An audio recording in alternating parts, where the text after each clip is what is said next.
नमस्कार स्टूडेंट्स, स्वागत है आप सभी का हमारे यूट्यूब चैनल पर और इस नई वीडियो के अंदर। तो स्टूडेंट्स, आज की इस वीडियो के अंदर हम लोग हमारा नया चैप्टर जो कि होगा सेकंड चैप्टर 12th क्लास का, जिसका नाम है पुष्पी पादपों में लैंगिक प्रजनन, उसकी शुरुआत करेंगे। तो पिछली वीडियो के अंदर हम लोगों ने पहला चैप्टर जो था जिसका नाम था जीवों में जनन, उसको पूरा किया था। तो आज की इस वीडियो में हम एक नया अध्याय या नया चैप्टर स्टार्ट करने वाले हैं। तो उससे पहले अगर आप चैनल पर पहली बार आए हैं तो चैनल को सब्सक्राइब करिएगा, वीडियो पसंद आती है तो वीडियो को लाइक करिए।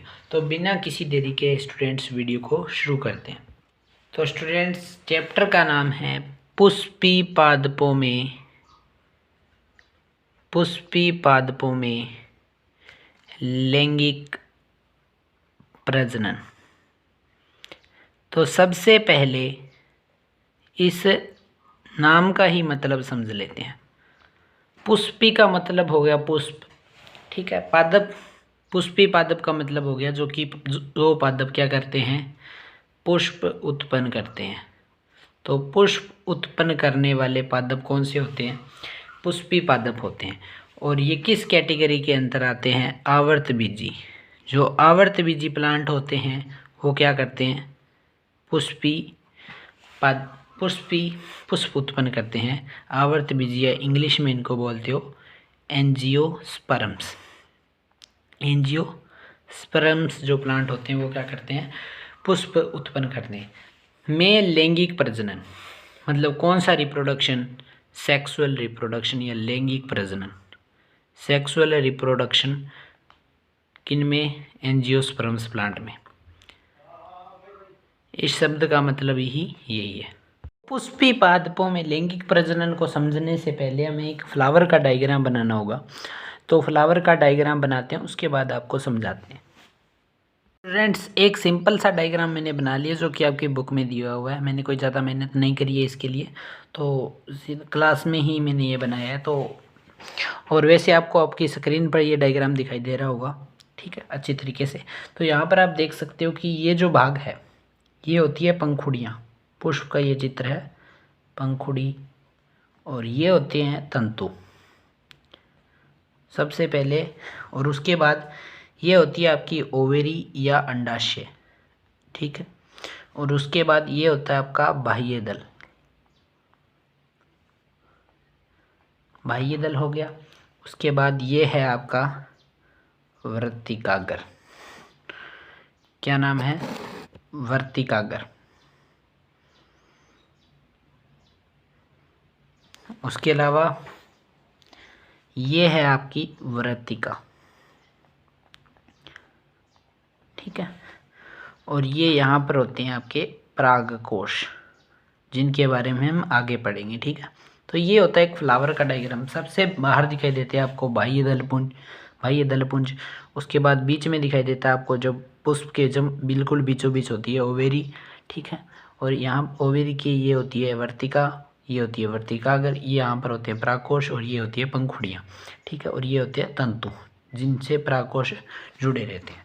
तो ये होता है एक फ्लावर का डायग्राम। अच्छा सा डायग्राम आपको आपकी स्क्रीन पर दिखाई दे रहा होगा, बिल्कुल एनसीईआरटी में जो बनाया गया वो मैंने आपको स्क्रीन पर शो कर रखा है। तो वो आप डायग्राम अच्छी तरीके से बना लीजिएगा। तो चलिए अब हम इस फ्लावर के आधार पर ही आगे हम चीज़ों को समझते हैं। तो हमने बात कर ली कि पुष्प क्या होता है, पुष्प का डायग्राम कैसा होता है, और किस कैटेगरी के पादपों में पुष्प बनते हैं। आवर्तबीजी में बनते हैं, जो आपके एंजियोस्पर्म्स हैं उनके अंदर बनते हैं। तो अब हम बात करते हैं कि जो पुष्प होता है, पुष्प की खेती को क्या बोलते हो? तो पुष्प की खेती होती है उसे बोलते हो फ्लोरिकल्चर। फ्लोरिकल्चर, पुष्पों की खेती को बोलते हो फ्लोरिकल्चर, और हिंदी में इसे बोलते हो पुष्प कृषि।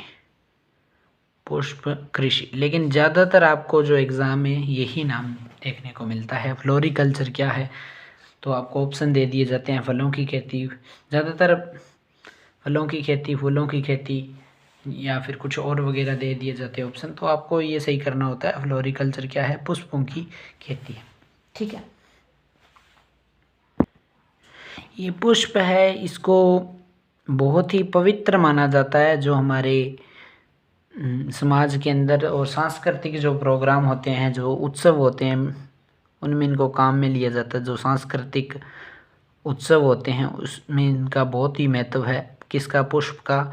और साथ ही में जो पुष्प होता है, पुष्प जो मिठाइयाँ बनाई जाती है उसमें भी पुष्पों का प्रयोग किया जाता है, ठीक है।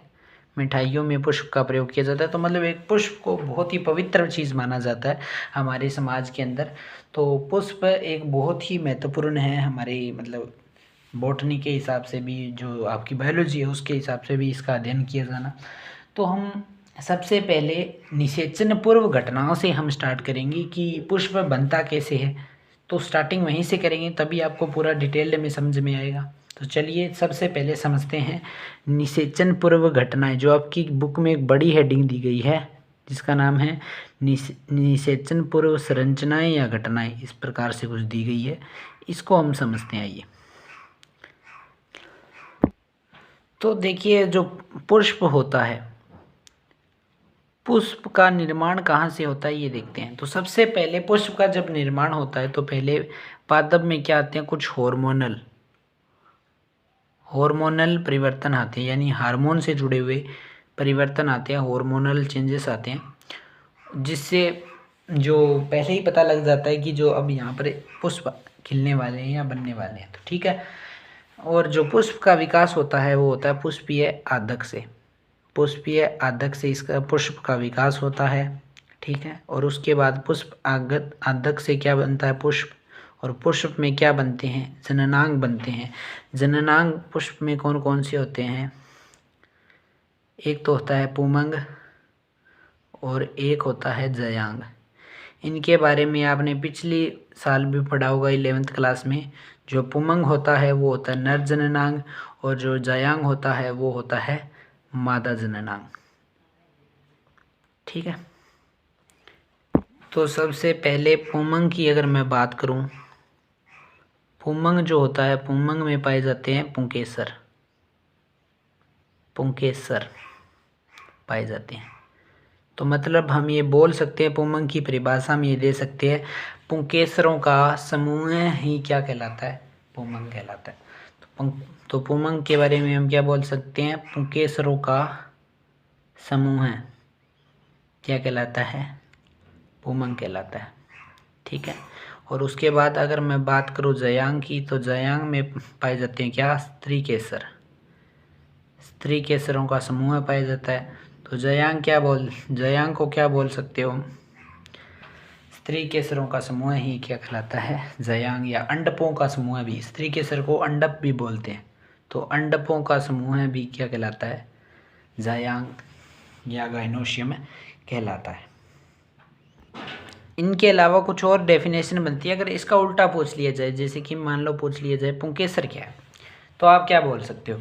तो पुंकेसर के बारे में हम ये कह सकते हैं, पुमंग की इकाई जिससे पुमंग का निर्माण हुआ है, तो वही क्या है, पुंकेसर है।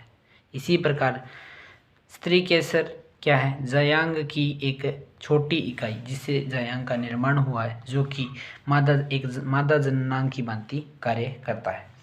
तो ये इसका उल्टा भी पूछा जा सकता है, स्त्री केसर क्या है और पुंकेसर क्या है। तो ये इसकी डेफिनेशन हो जाएगी। तो स्टूडेंट्स, आज की वीडियो के अंदर हम लोगों ने क्या पढ़ा है, हमारा जो चैप्टर है दूसरा, उसकी स्टार्टिंग करिए, कुछ बेसिक सी चीज़ें हमने पढ़ी है। तो आज की वीडियो में हमने बेस क्लियर किया कि जो पुष्प की संरचना कैसी होती है, उसके अंदर कौन कौन से अंग पाए जाते हैं। तो अब इनके बारे में डिटेल्ड जो है वो हम अगली वीडियो से पढ़ना शुरू करेंगे। ये भी वीडियो काफ़ी अच्छी थी। अगर आपको ये वीडियो पसंद आई है तो वीडियो को लाइक करिएगा, चैनल पर पहली बार है चैनल को सब्सक्राइब करिएगा। मिलते हैं आपसे अगली वीडियो के अंदर, तब तक के लिए जय हिंद, जय भारत।